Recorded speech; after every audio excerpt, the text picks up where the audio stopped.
সংসারের সবথেকে বড় সুখ কি? কেউ বলবেন নিজের লক্ষ্য প্রাপ্ত করা, কেউ বলবেন ধন উপার্জন করা, কেউ বলবেন নিদ্রাই সবথেকে বড় সুখ, কেউ বলবেন রাজ্য লাভ করা, আবার কেউ বলবেন মাতার হাত থেকে খাবার খাওয়া, আদি ইত্যাদি। কিন্তু যদি সত্যি কথা বলি, এই সংসারের সবথেকে বড় সুখ হলো সেবা করা।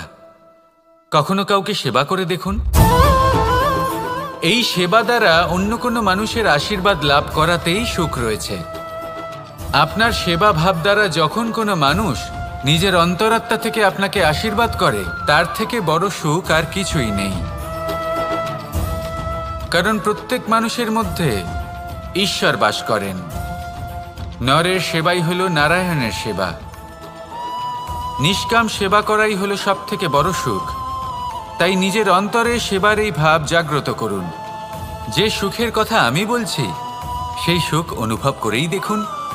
এই মন সুপ্রসন্ন হয়ে বলবে, রাধা রাধা। বাহ! পুষ্পের সুবাস আমার খুব ভালো লাগে। অত্যন্ত সুন্দর হয় এই পুষ্প। এইভাবে চারিদিকে পুষ্প দেখে মন আনন্দিত হয়ে ওঠে। এবার আপনারা ভেবে দেখুন, আমার চারিদিকে পুষ্প নয়, আগুন আছে। তাহলে কি হবে? আমার শরীর কি জ্বলে যাবে না? অবশ্যই জ্বলবে। শরীরকে কি আগুনের তাপ সহ্য করতে হবে না? অবশ্যই সহ্য করতে হবে। এটাই হলো প্রকৃতির নিয়ম। এই নিয়ম কিন্তু আমরা সবাই জানি, কিন্তু আমাদের মধ্যে বেশিরভাগ মানুষ এই বিভ্রান্তি নিয়ে বাঁচি যে এই যে প্রকৃতির নিয়ম, তা আমার ওপর প্রযোজ্য নয়। তা কিন্তু নয়। আমাদের চতুর্দিকে এই যে নিসর্গ রয়েছে, আমরা তার কতটা ক্ষতি করি সেটা একবার ভেবে দেখুন। আমরা বনাঞ্চল জ্বালিয়ে দিই, বায়ু দূষিত করি, জল দূষিত করি, প্রাণীদের হত্যা আমরা করি। কেন? এই নিসর্গ আমরা নষ্ট করি, যদিও আমরা জানি যে আমরাও হলাম এই নিসর্গেরই অংশ। এবার দেখুন, শরীরের কোনো অংশে যদি আগুন ধরান, আস্তে আস্তে সমস্ত শরীরও জ্বলে যাবে। সেইভাবেই নিসর্গ যদি নষ্ট হয়ে যায়, তাহলে মনুষ্য জাতিও নষ্ট হয়ে যাবে। তাই এই যে নিসর্গ আপনি দেখছেন, এই পুষ্প, এই বৃক্ষ, বায়ু, জল, এদের সকলকে রক্ষা করুন, নষ্ট নয়। মনে রাখবেন, যদি নিসর্গ থাকে মানুষ থাকবে, যদি নিসর্গ থাকে তাহলেই জীবন থাকবে। আসুন আমার সাথে ভালোবেসে বলুন, রাধা রাধা।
এই সংসারে সবাই বলেন আমি অর্জুনের মতো হয়ে উঠতে চাই। সবাই চায় যে তারাও যেন অর্জুনের মতো গান্ডীব লাভ করে। তারাও চায় যে তাদেরকেও মহাদেব এসে পশুপতি অস্ত্র দান করবেন। তারাও এটাই চায় মহাভারতের মতো মহাসংগ্রামে বিজয়ী হতে। কিন্তু সবাই ভুলে যান যে অর্জুন যা হতে পেরেছিলেন সবকিছুই অর্জন করেছিলেন। যদি আপনিও অর্জুনের মতো গান্ডীব লাভ করতে চান তবে আপনাকেও তার মতোই শ্রেষ্ঠ কাঠ নির্বাচন করতে হবে। সেই কর্ম আপনাকেই করতে হবে। তার প্রত্যঞ্চা যাতে তীব্র হয় তার জন্য আপনাকে সর্বশ্রেষ্ঠ দড়ি খুঁজে বের করতে হবে। আপনার বাণ যাতে ঘাতক হয় সেই জন্য আপনাকে নতুন নতুন ধাতু খুঁজে বের করতে হবে। সেই শিক্ষা আপনাকে লাভ করতে হবে, তবেই আপনার ইচ্ছে পূর্ণ হবে। অর্জুন হওয়া বড়ই সরল যদি আপনি কিভাবে অর্জন করতে হয় তা জানেন। শুধুমাত্র স্বপ্ন দেখেন যারা, তারা কখনোই অর্জন করতে পারবেন না। কিন্তু যদি কেউ অজ্ঞাতবাস ভোগ করতে পারে, যদি কেউ লাক্ষাগৃহ থেকে পালিয়ে বাঁচতে পারে, যদি কেউ কঠোর তপস্যা করতে পারে, প্রতীক্ষা করতে পারে এবং পরিশ্রম করতে পারে, তাহলে সে অর্জুন অবশ্যই হয়ে উঠবে। যদি আপনি অর্জুন হয়ে উঠতে চান তাহলে কর্ম করতে শিখুন আর আমার সাথে ভালোবেসে বলুন রাধা রাধা। জীবন থাকলে লক্ষ্য অবশ্যই থাকবে। যদি লক্ষ্য থাকে তার পথ অবশ্যই থাকবে। যদি পথ থাকে তাহলে বাধা অবশ্যই থাকবে। আর এর ওপরেই নির্ভর করে যে আমরা জীবনে সফল হব না অসফল, পুরস্কারের ভাগীদার হব নাকি তিরস্কারের। মনে করুন আপনাকে একটা কাজ করতে হবে, আপনাকে পর্বত আরোহণ করতে হবে, আর সেই পথের ঢাল আপনাকে একাধিকবার ফেলে দেবে। পাথর আপনাকে একাধিকবার আহত করবে। এই অবস্থায় কি করবেন? সাধারণ মানুষ বেছে নেয় প্রতিশোধ। সেই পর্বতকে নষ্ট করে দেওয়ার চিন্তা ভাবনা করে, তার ভিতকে নড়িয়ে দেওয়ার কথা ভাবে সেই মানুষ। কিন্তু পর্বতকে তো কেউ নষ্ট করতে পারে না। তাই অসফল হওয়ার সাথে সাথে কুখ্যাতিরও ভাগীদার হয়ে যায় সে। দ্বিতীয় পথ হল পরিবর্তন। যদি আপনি সেই পর্বত ভাঙার পরিবর্তে তাতে সোপান তৈরি করেন, তাহলে আপনিও সেই পর্বতে উঠতে পারবেন, অন্য কেউও তাতে উঠতে পারবে, আগামী প্রজন্মও তাতে উঠতে পারবে, আর সেই আগামী প্রজন্ম সর্বদা আপনার সুনাম করবে। তাই জীবনে প্রতিশোধ নয়, পরিবর্তন বাছুন। বদলা নয়, বদল বেছে নিন। আপনার বাধা আপনার বন্ধু হয়ে যাবে। রাধা রাধা। সমস্ত মানুষের জীবন কিছুটা সমান হয়। মানুষ জন্মগ্রহণ করে, তারপর চলতে শেখে, জীবনে এগিয়ে চলে, বার্ধক্য লাভ করে, তারপর সমাপ্ত হয়ে যায়। কিন্তু সেই ব্যক্তিরা কারা যারা প্রকৃত অর্থে মনুষ্য জীবন যাপন করেন? এনারা হলেন সেই ব্যক্তি যারা পড়ে গেলেও আবার উঠে দাঁড়ানোর চেষ্টা করেন, নিজের ভেঙে পড়া অস্তিত্বকে আগলে নিয়ে আবার একটা আকার দেওয়ার চেষ্টা করেন, ভগ্ন আশাকে আবার একটা নতুন দিশা দেন। অসফল হওয়ার পরেও থামেন না, আবার এগোতে থাকেন। অসফল হওয়ার পরে যদি আপনি থেমে যান তাহলে সাফল্য আপনার সামনে অপেক্ষা করে, কিন্তু আপনি তা দেখতে পান না। তাই জীবনের সংঘর্ষে অংশগ্রহণ করতে শিখুন। জীবনের সংঘর্ষ থেকে পালাবেন না। আসুন আমার সাথে ভালোবেসে বলুন রাধা রাধা। একবার একটা শেয়াল বনে বিচরণ করছিল। ও একটা ছোট্ট শাবক দেখতে পেল। ও ভাবল, আজ একেই আমি খাবার হিসেবে গ্রহণ করব। আশেপাশে দেখলো কেউ দেখছে না তো, কেউ ছিল না, আর সেই শাবকের ওপর আক্রমণ করল, যা হলো একটা ঘোর অপরাধ। বনের নিয়ম অনুসারে আপনি কখনোই শাবকের ওপর আক্রমণ করতে পারেন না। তারপর এই খবরটা যখন রাজা সিংহ জানতে পারলেন, সভার আয়োজন করলেন। কিন্তু সেখানে শেয়াল বলল, আমি তো এরকম কিছু করিনি। কিন্তু যদি আপনি এরকম বলেন, কোনো প্রমাণ দিন, এর কোনো সাক্ষী আছে?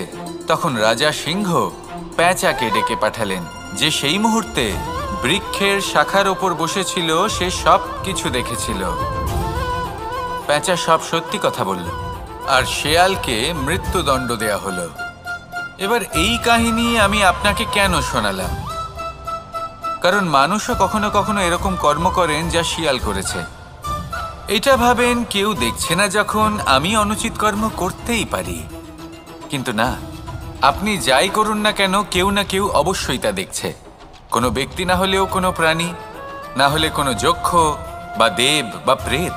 যদি এনারা কেউ না দেখেন, তাহলে ধরিত্রী মাতা দেখেন, যেখানে দাঁড়িয়ে আপনি সেই কর্ম করছেন, তাই না? তাই একটা কথা সবসময় মনে রাখবেন, কে দেখছেন কে দেখছেন না সেই বিষয়ে ভাবা ছেড়ে দিন। এটা খুব সহজ কথা। আপনি যদি উচিত কর্ম করেন, উচিত ফল পাবেন। যদি অনুচিত কর্ম করেন, তাহলে আপনি অনুচিত ফল অবশ্যই পাবেন। সেই জন্য উচিত পথে চলতে থাকুন, উচিত কর্ম করতে থাকুন, আর আমার সাথে ভালোবেসে বলুন, রাধা রাধা। আপনি কখনো কোনো বাজকে নিজের বাসা বানাতে দেখেছেন? এই বাজ যখনই কোনো বাসা বানায়, তখন উঁচু গাছের ডালে বা কোনো পর্বতের শিখরে বাসা বানায়, অনেক উচ্চতায়। আর সেখানে তার সন্তানও জন্মগ্রহণ করে। যখন এই সন্তানেরা জন্মায়, তখন এই বাজ খুবই ভালোবেসে এবং খুব সাবধানে এদের পালন পোষণ করে। নিজের ঠোঁট দিয়ে তাদের ঠোঁটে খাবার পরিবেশন করে। কিন্তু যেই সেই সন্তানেরা হৃষ্টপুষ্ট হয়ে যায় এবং সেই কথা বাজ নিজে বুঝতে পেরে যায়, সেই বাজ নিজেই সেই বাসা ছিন্ন ভিন্ন করে দেয়। সেই সন্তান যাদের সবেমাত্র ডানা গজিয়েছে, কিভাবে উড়তে হয় তারা জানে না, সেই সন্তানগুলিকে উচ্চতা থেকে ঠেলে দেয়। সেই সন্তান প্রথমে ভয়ভীত হয়ে যায়। তারা সামনে মৃত্যুকে দেখতে পেয়ে ভয়ের কারণে তাদের ডানা ঝাপটাতে থাকে।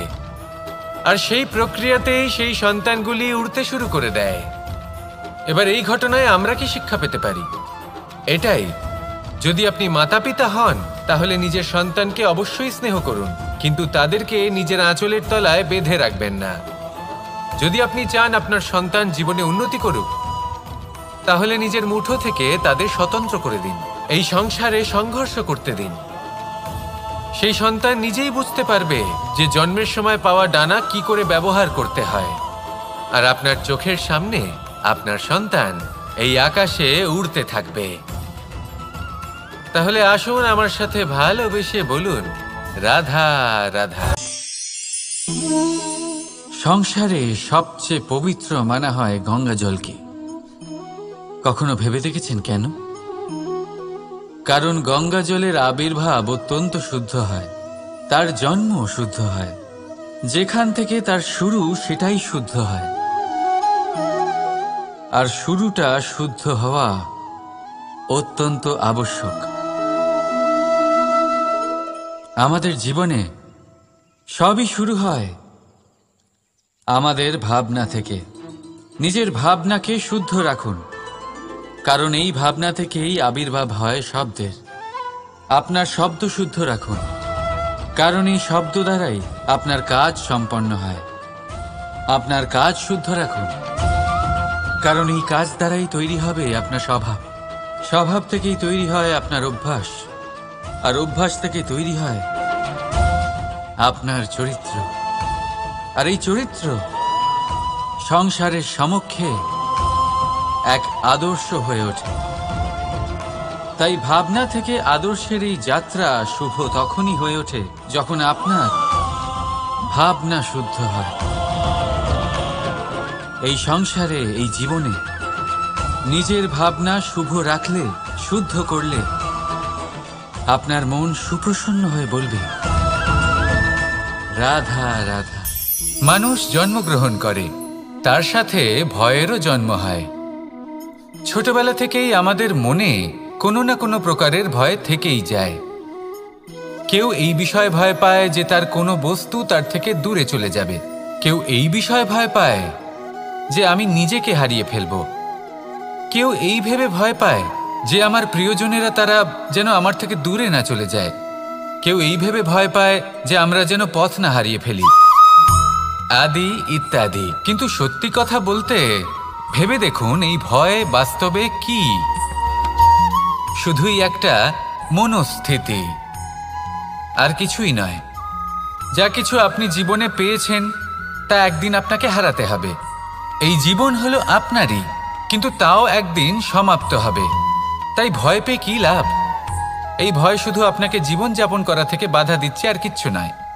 পথ হারিয়ে ফেললেই বুঝতে পারবেন যে নতুন পথ কিভাবে বানাতে হয়। কিছু মানুষকে জীবন থেকে হারালে তবেই আপনি বুঝবেন যে আপনার আপনজনকে। এই ভয়ের কারণে ভীত হয়ে থাকবেন না। এই তারা নক্ষত্র অন্ধকারের অভাবে গুরুত্ব হারায়। শিবকেও মহাদেব হওয়ার জন্য বিষপান করতে হয়েছিল। প্রত্যেক পরিস্থিতি, প্রত্যেক সাফল্য আপনার পরীক্ষা নেবে। তাতে উত্তীর্ণ হওয়া হলো আপনার কর্ম। যখনই আপনি ভয় পাবেন বা সংকটের সম্মুখীন হবেন, তখন সাহসের সাথে তার সম্মুখীন হন। মনে রাখবেন, যে সম্মুখীন হতে জানে সাফল্য তার সাথে সবসময় থাকে। আসুন আর আমার সাথে ভালোবেসে বলুন, রাধা রাধা। আমাদের হাতটা দেখুন। এই হাতে 5টা আঙুল আছে, যা ভিন্ন ভিন্ন ধরনের। একরকম কেন নয়? কারণ হলো প্রত্যেকের নিজের নিজের গুরুত্ব আছে, নিজের নিজের মাহাত্ম্য আছে। এরা ভিন্ন, তাই একত্রিত হয়ে মুষ্টিবদ্ধ করা সম্ভব, যার দ্বারা আমরা আত্মরক্ষাও করতে পারি, আবার আক্রমণও করতে পারি। যদি 5টি আঙুল সমান হতো তাহলে মুষ্টিবদ্ধ হতে পারত না, নিজেদের মধ্যে বিভ্রান্তির সৃষ্টি করত। এবার এরকমই কিছু আমাদের সংসারেও হয়।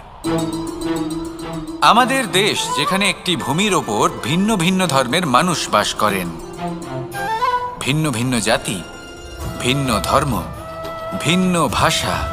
কিন্তু যদি আমরা এটা ভাবি যে কিভাবে এই দেশকে কল্যাণের পথে নিয়ে যাওয়া যায়, কিভাবে এর বিকাশ করা সম্ভব, তাহলে আমাদের একত্রিত হওয়া শিখতে হবে। যেইভাবে 5টা আঙুল একত্রিত হয়, মুষ্টিবদ্ধ হয়, সেইভাবেই আপনার যে ভাষাই হোক, যে ধর্মই হোক, যে জাতি হোক না কেন, ঠিক আছে, আবশ্যক হলো আপনার নিজের কর্মভূমির সাথে, আপনার ধরিত্রীর সাথে যুক্ত থাকা, সাথে থাকা। তবেই দেশের উন্নয়ন সম্ভব। তবেই এই দেশ স্বতন্ত্র থাকবে, সফল হবে, আর এই মন প্রসন্ন হয়ে বলবে, রাধা রাধা।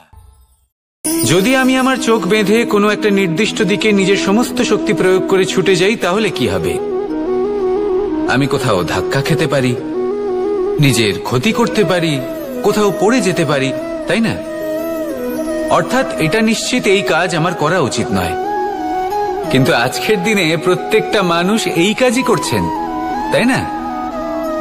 কোনো কাজ করার পূর্বে সেই কাজের বিষয়ে সম্পূর্ণ তথ্য কোথায় সংগ্রহ করছেন?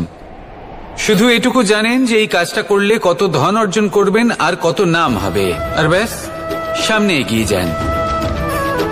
এটা উচিত নয়। পূর্ণরূপে যে কোনো কাজ করার আগেই সেই কাজের বিশ্লেষণ করে নেওয়া উচিত, তা বুঝে নেওয়া উচিত, এবং সেই বিষয়ে অবশ্যই খেয়াল রাখা উচিত যে আপনার শরীর এবং আপনার মন এই কাজ করার জন্য কি প্রস্তুত রয়েছে। যদি তা না হয়, তাহলে প্রথমে নিজেকে শুধরে নিন, তারপরে সেই কাজ করুন। যদি এইভাবে জীবনে সামনে এগোন, তাহলে সাফল্যের সম্ভাবনা জীবনে অনেক বেশি বেড়ে যাবে। তাহলে এটাই করুন, আর আমার সাথে ভালোবেসে বলুন, রাধা রাধা। এই সংসারে সাফল্য লাভ করার জন্য জ্ঞানের প্রয়োজন হয়, পরিশ্রমের প্রয়োজন হয়, দৃঢ় নিষ্ঠার প্রয়োজন হয়, নিরন্তর চেষ্টা করা প্রয়োজনীয়। কিন্তু আরো কিছু আছে যা অত্যন্ত প্রয়োজনীয় এবং গুরুত্বপূর্ণ। তা হলো ভালো বন্ধু। তাদের থাকা অত্যন্ত প্রয়োজনীয়। যদি ভালো বন্ধু থাকে, তাহলে সময় এলে তারা ঢাল হয়ে আপনাকে সুরক্ষা করবেন। সময় এলে অস্ত্রের মতো শত্রুকে সংহারও করবেন। যদি তিনি জ্ঞানী হন, তাদের মধ্যে সদ্গুণ থাকে, তাহলে এই সব গুণ আপনার মধ্যেও প্রবেশ করবে। তাহলে সাফল্যের জন্য ভালো বন্ধু পাওয়া অত্যন্ত প্রয়োজনীয়। কিন্তু শুধু বন্ধু কেন, ভালো শত্রুও থাকা প্রয়োজনীয়। এবার আপনি ভাববেন, এ আমি কি বললাম? যদি আপনার জীবনেও ভালো অর্থাৎ শক্তিশালী শত্রু থাকে তাহলে আপনিও শক্তিশালী হতে থাকবেন। এই শত্রু আপনাকে প্রেরিত করবে আরো বেশি শক্তিশালী হয়ে ওঠার। কখনো কোনো হরিণকে দেখুন, তীব্র গতিতে দৌড়তে থাকে। কেন তীব্র গতিতে দৌড়য়? এই কারণে নয় যে কোথাও তার জন্য মধুর ঘাস অপেক্ষা করে রয়েছে, না, সে এই কারণে তীব্র গতিতে দৌড়য় কারণ সেটা না করলে তার পেছনে একটি সিংহ আছে যে ওকে নিজের ভোজন করে ফেলবে। তাই জীবনে বিপদ, সংকট এই সবকিছুও হলো অত্যন্ত গুরুত্বপূর্ণ। তার সম্মুখীন হতে শিখুন আর আমার সাথে ভালোবেসে বলুন, রাধা রাধা রাধা।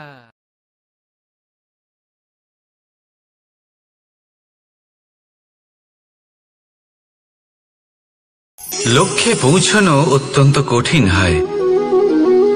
কেউ ভাবেন যে কেন এত কঠিন হয়, কেন এত কষ্ট করতে হয় লক্ষ্যে পৌঁছানোর জন্য। এই লক্ষ্য সরলভাবে কেন আমার কাছে চলে আসে না? চলুন আপনাকে একটা কথা বলি, যদি আপনার লক্ষ্য কঠিন না হয় তাহলে তাকে পাওয়া আপনার পক্ষে অসম্ভব হয়ে উঠবে। লক্ষ্যে পৌঁছানোর এই রাস্তায় আপনি যে কড়া রোদের সম্মুখীন হন, যার থেকে আপনি দূরে পালাতে চান, সেই রোদ আপনাকে প্রেরণা যোগায় যে আপনি এগোতে থাকুন। ভাবুন একজন যাত্রী যে কিনা নিজের লক্ষ্যের দিকে যাচ্ছেন, সেই পথে উনি যদি একটু ছায়া পেয়ে যান আর উনি ওখানে বিশ্রাম নেন, তাহলে তার সাথে তার ভাগ্য গভীর নিদ্রায় সেখানে বিলীন হয়ে যায়। তাই পরিশ্রমের কড়া রোদের থেকে কখনো দূরে পালাবেন না। জীবনে শুধু সামনে এগোতে থাকুন দৃঢ়তার সাথে। আর লক্ষ্য সরল হোক, কঠিন হোক বা অত্যাধিক কঠিন হোক, একটা কথা মনে রাখবেন, যে জীবনের লক্ষ্যে পৌঁছতে পেরেছে সে লক্ষ্য প্রাপ্তির জন্য আফসোস কখনোই করে না। রাধা রাধা। ধৈর্য, এই ধৈর্য কি কোনো গুণ, কোনো অনুভূতি, কোনো দৃষ্টিভঙ্গি? আমার জন্য ধৈর্য এক বাহন। আপনি হয়তো ভাবছেন এই কেমন বাহন? বাহন তো ঘোড়া হতে পারে, হাতি হতে পারে, উটও হতে পারে, কিন্তু ধৈর্যকে বাহন বানানো মানে? চলুন আপনাকে একটা কথা বোঝাই। পৃথিবীতে এমন কোনো বাহন নেই যে তার আরোহীকে আছড়ে ফেলেনি। সেটা উট হোক বা হাতি হোক বা ঘোড়া হোক, চলতে চলতে কখনো নড়বড় করেই বসে। তারপর সেই আরোহী পড়ে কারোর পায়, তারপর পড়ে তার নিজের নজরে। কিন্তু ধৈর্যরূপী বাহন কখনো কাউকে ফেলে না, কখনো না। না সেই আরোহী কারোর পায়ে পড়ে আর না তো নিজের নজরে। কারণ ধৈর্য আপনাকে বিবেক প্রদান করে, বিবেক আপনাকে পরিকল্পনায় সাহায্য করে, আর পরিকল্পনা প্রদান করে আপনাকে শক্তি আপনার লক্ষ্যের দিকে অগ্রসর হওয়ার। বুঝলেন? ধৈর্যকে সঙ্গে রাখুন, নিজেকে আরো ধৈর্যশীল করে তুলুন। এই ধৈর্যের সাহায্যে আরোহণ করে দেখুন কিভাবে এই বাহন আপনাকে আপনার গন্তব্যে পৌঁছে দেবে। রাধা রাধা। সংসারে এমন একটা ভ্রান্ত ধারণা রয়েছে যে সবকিছু ভাগ্যের দ্বারা পাওয়া যায়, কিন্তু ভাগ্য, প্রারব্ধ এ তো সকলের জন্যই সমান হয়। এটা তো ব্যক্তির উপরে নির্ভরশীল হয়, তার আকাঙ্ক্ষার উপরে নির্ভরশীল হয়, বাসনার উপরে নির্ভরশীল হয়, স্বভাবের উপরে নির্ভরশীল হয় যে উনি সেটা নিয়ে কি করেন। দেখুন এই প্রসাদ কিন্তু সকলকেই দেওয়া হয়, কিন্তু তা গ্রহণ করবেন কিভাবে সেটা ব্যক্তির উপরে নির্ভর করে। আপনাকে এক উদাহরণ দিই। যেমন ধরুন দুজন মানুষকে আমি একটা করে মাটির ডেলা দিলাম, সেটা নিয়ে তারা কি করবেন? একজন মানুষ তার ছোট ছোট ডেলা বানাবেন আর পথযাত্রীদের ওপরে ছুঁড়ে মারবেন, হাসি ঠাট্টা করবেন, তাদের বস্ত্র নোংরা করে দেবেন, সেটাতেই উনি আনন্দ পাবেন। অন্যদিকে দ্বিতীয় ব্যক্তি সেই মাটির ডেলা দিয়েই নিজের জন্য একটা কুঁড়ে ঘর বানাবেন। সেই কুঁড়ে ঘর যা রোদেতে, বৃষ্টিতে, ঝড়ে তাকে সুরক্ষিত রাখবে। অনুভূতি, এই অনুভূতি বদলাতে শিখুন। এই অনুভূতি অত্যন্ত গুরুত্বপূর্ণ। ভালোবাসাতেও এই অনুভূতি হলো অত্যন্ত গুরুত্বপূর্ণ। ভালোবাসা সে বন্ধুর সাথে হোক, মা বাবার সাথে হোক, ভাই বোনের সাথে হোক, স্ত্রীর সাথে হোক, যে কারোর সাথে হোক। মনে রাখবেন, এই হলো সেই অনুভূতি যা আপনার ভাগ্য নির্ধারণ করে থাকে। তাহলে আসুন আমার সাথে প্রেমের অনুভূতি নিয়ে বলুন, রাধা রাধা। লক্ষ্য, পথ আর সাফল্য, এই তিনটেই একে অপরের সাথে জড়িত, কিন্তু অনেকবার মানুষ এদের ঠিকভাবে বুঝতে পারেন না। তারা ভাবেন যে যেরকম লক্ষ্য হবে সেরকমই পথ হবে, সেই মতোই লক্ষ্য কঠিন হলে পথ কঠিন হবে, লক্ষ্য সরল হলে পথও সরল হবে।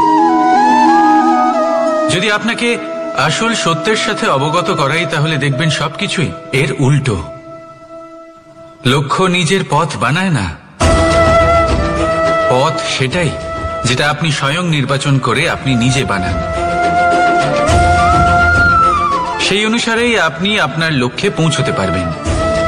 সেই জন্য জীবনে যখনই লক্ষ্যে পৌঁছানোর পথের বিষয়ে আপনি কোনো সিদ্ধান্ত নেবেন, তাহলে তা ভেবে চিন্তে নেবেন, কারণ এই পথ অত্যন্ত গুরুত্বপূর্ণ। পথ যদি শুভ হয়, তাহলে লক্ষ্য আপনা থেকেই শুভ হয়ে যায়।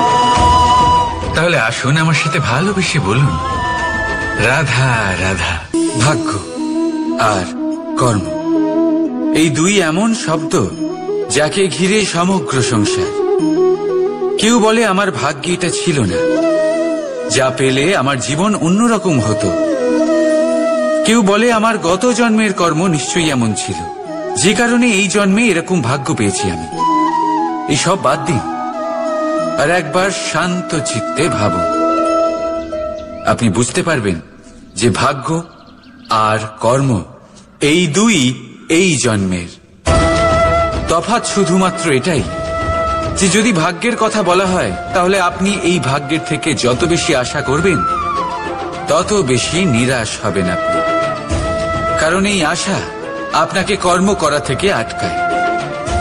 যদি কথা বলা হয় কর্মের, তাহলে নিজের কর্মের প্রতি যত বিশ্বাস রাখবেন, তত বেশি সফলতা আপনার কাছে আসবে। তাই একটা কথা মনে রাখবেন, ভাগ্য আপনার কর্ম নির্ধারণ করে না, কিন্তু আপনার কর্ম আপনার ভাগ্যকে অবশ্যই নির্ধারণ করে। রাধা রাধা। নাম কত সাধারণ একটা বিষয়। প্রত্যেক মানুষ যে জন্ম নেয়, তাকে একটা নাম দেওয়া হয়, যা সে পেয়ে থাকে তার মাতা পিতার দ্বারা, না হলে তার গুরুর দ্বারা, বা কোনো আত্মীয়ের দ্বারা, বা কোনো কাছের মানুষের দ্বারা। এই নামের সাথেই সে আস্তে আস্তে বেড়ে ওঠে। কিন্তু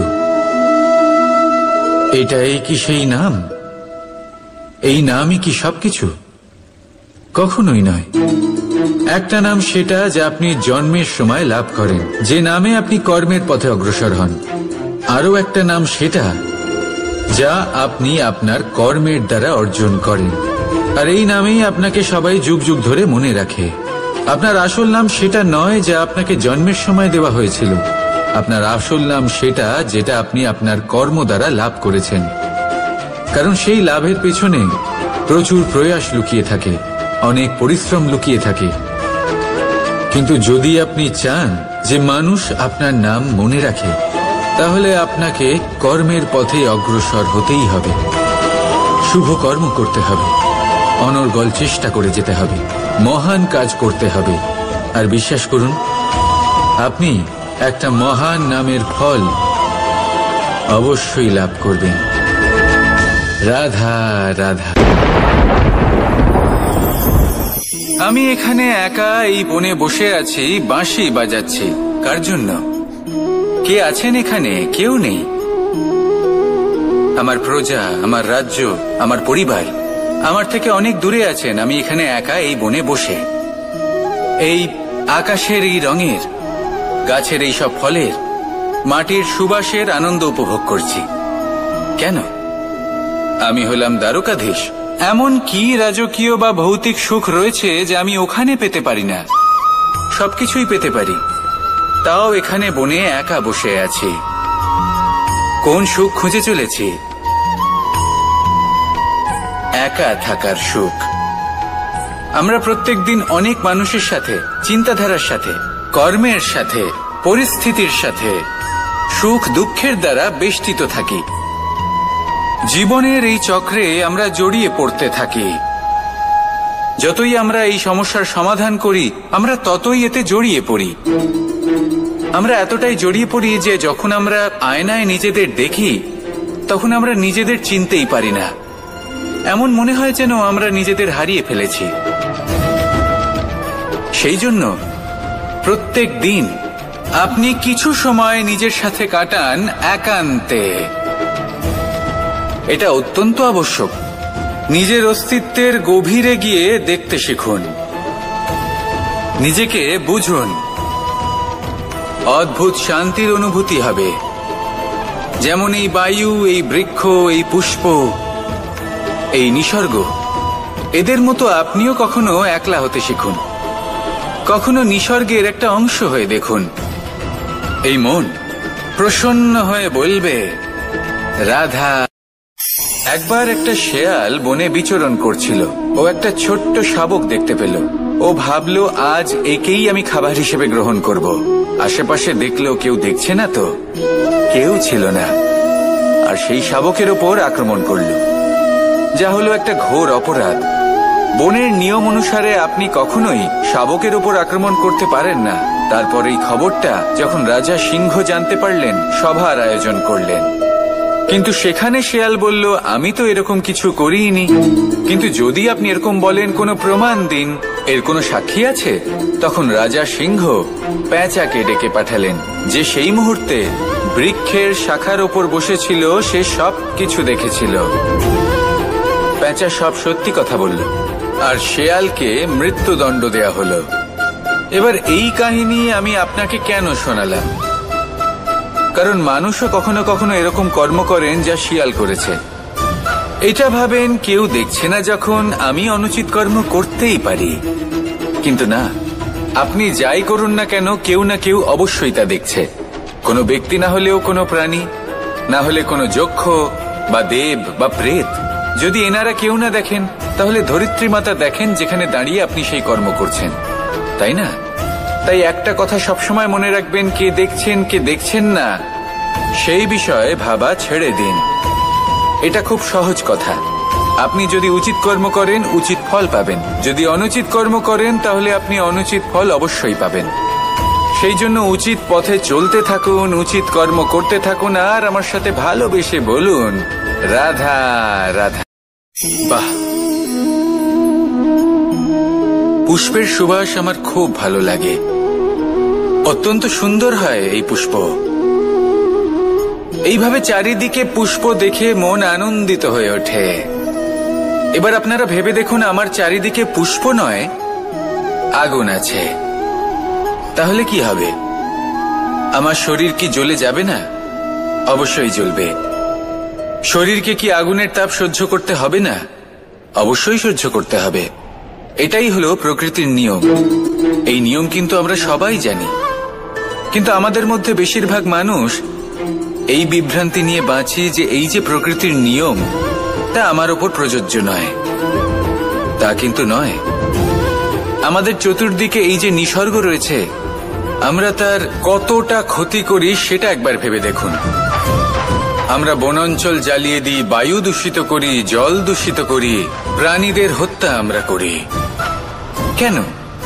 এই নিসর্গ আমরা নষ্ট করি, যদিও আমরা জানি যে আমরাও হলাম এই নিসর্গেরই অংশ। এবার দেখুন, শরীরের কোনো অংশে যদি আগুন ধরান, আস্তে আস্তে সমস্ত শরীরও জ্বলে যাবে। সেইভাবেই নিসর্গ যদি নষ্ট হয়ে যায়, তাহলে মনুষ্য জাতিও নষ্ট হয়ে যাবে।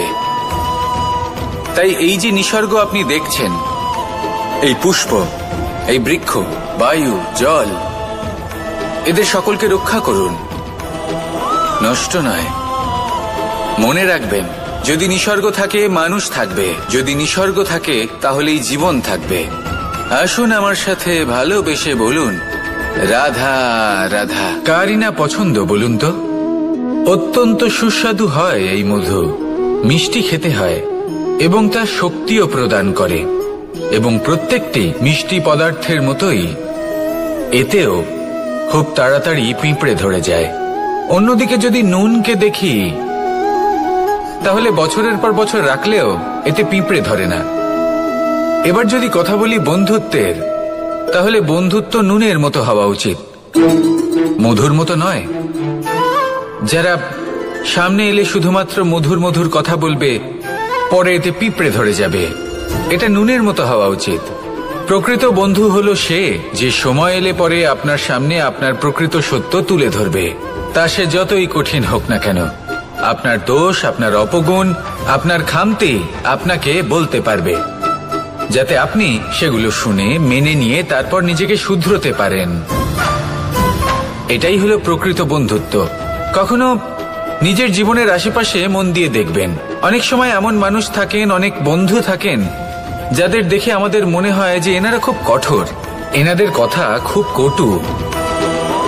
কিন্তু বেশিরভাগ এমন মানুষের মনটা যদি বুঝতে পারেন, তাহলে দেখবেন তাতে কোনো মালিন্য নেই। এনাদের মন অত্যন্ত পবিত্র হয়। যদি আপনার জীবনেও এমন কোনো ব্যক্তি থেকে থাকে, এমন বন্ধু থাকে, তাহলে তাদের আগলে রাখুন আর আমার সাথে ভালোবেসে বলুন, রাধা রাধা। যতক্ষণ আমরা এই সংসারে জীবিত, ততক্ষণ আমাদের সাথে সবকিছু থাকে। আমাদের ধন, সুখ স্বাচ্ছন্দ্য, আমাদের মিত্রগণ, আমাদের পরিবার, এই সমাজ, এই সবকিছু আমাদের সাথে থাকে। যেদিন আমরা এই সংসারকে ত্যাগ করব, এদের মধ্যে কেউ আমাদের সাথে যাবে না, না ধন, না স্বাচ্ছন্দ্য, না সম্পত্তি। এই সকল মানুষ, এই সমাজ, এরা শুধুমাত্রই শ্মশান পর্যন্ত আমাদের সাথে থাকতে পারবেন। তারপরে যদি আমাদের সাথে কিছু যেতে পারে, তাহলে তা শুধুই আমাদের ধর্ম। আর এই সংসারে আমরা নিজেদের যে সুনাম রেখে যাই, সেটা সম্ভব শুধুমাত্র কর্মের দ্বারা। সেই জন্য সংসারে যতদিন পর্যন্ত জীবিত আছেন, যদি কিছু অর্জন করতে চান, তাহলে ধর্ম অর্জন করুন, ধর্মের বিষয়ে স্পষ্টতা অর্জন করুন এবং কর্ম অর্জন করুন। এটাই হবে আপনার অতীত এবং এটাই হবে আপনার ভবিষ্যৎ, এবং এটাই সকলকে প্রেরণা প্রদান করবে। আসুন আমার সাথে ভালোবেসে বলুন, রাধা রাধা। কোনো যাত্রায় যাব বলে মনে করি, তখনই আমরা প্রস্তুত থাকি আসন্ন বিপদের জন্য বা সংকটের জন্য। যেমন যদি আমাদের মনে হয় যে আজকের পরিবেশ খুব ঠান্ডা হবে, তাহলে আমরা গরম বস্ত্র ধারণ করি বা সেটাকে সাথে নিয়ে যাই। যদি মনে হয় যে বৃষ্টি হতে পারে বা বৃষ্টি হয়ে চলেছে, আমরা দেখছি, তাহলে আমরা একটা ছাতা সাথে নিয়ে নিই। আমরা প্রস্তুত থাকতে চাই এবং এটাই উচিত, এবং সেই কারণেই আমরা যাত্রায় সাফল্য লাভ করি। কিন্তু যদি আমরা কথা বলি জীবনযাত্রা নিয়ে, যা কিনা সব থেকে বেশি গুরুত্বপূর্ণ, তাহলে তার জন্য আমরা পূর্ণরূপে প্রস্তুত থাকি না। আশেপাশের মানুষ, এই সমাজ, আমাদের সাথী, আমাদের মিত্ররা যে কোনো মুহূর্তে বদলে যেতে পারেন। সেই জন্য আমরা নিজেদেরকে কখনো সাবধান করি না, কখনোই নিজেদের প্রস্তুত করি না। আমাদের এটা কখনোই মনে হয় না যে এরকম হতে পারে, আর সেই কারণেই শেষে গিয়ে আমরা অত্যন্ত দুঃখ পাই। একটা অমূল্য শিক্ষা আছে যেটা আমাদের লাভ করা উচিত, সতর্ক থাকা উচিত। এই জীবনযাত্রার জন্য শুধুমাত্র এই পরিবেশের বিষয়ে তথ্য সংগ্রহ করা বা তাকে অনুমান করা, এটুকু হলেই চলবে না। আমাদের আশেপাশের মানুষজনকে দেখতে হবে, তাদের স্বভাব, পরিস্থিতির ওপর নজর রাখতে হবে। যখন তারা রং পাল্টাচ্ছেন, নজর রাখতে হবে, তা অত্যন্ত আবশ্যক। পরিবর্তন আপনার জীবনে অবশ্যম্ভাবী, সঠিকভাবে তার সম্মুখীন হন। আসুন আমার সাথে ভালোবেসে বলুন, রাধা।